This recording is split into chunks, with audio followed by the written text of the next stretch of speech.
गत दिन में जो माने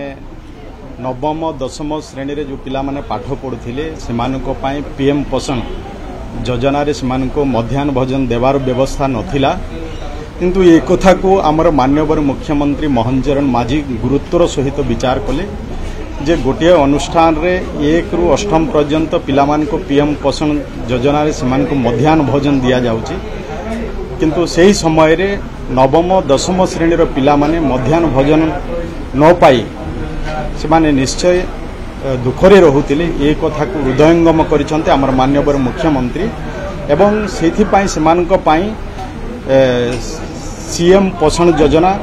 करा जाइछि एवं नवम दशम श्रेणी पिला मानकु भी राज्य सरकारंकर बजेट रु सेमानकु भी सीएम पोषण योजना रे अंतर्भुक्त करा जाई सेमानकु भी मध्याह्न भोजन देवार व्यवस्था आज आम सरकार रे करिसंती निश्चय एथिरे जो माने नवम दशम श्रेणी रे जो पिला माने पाठ पढ़ुथिले से माने मध्याह्न भोजन पाइला परे निश्चय से माने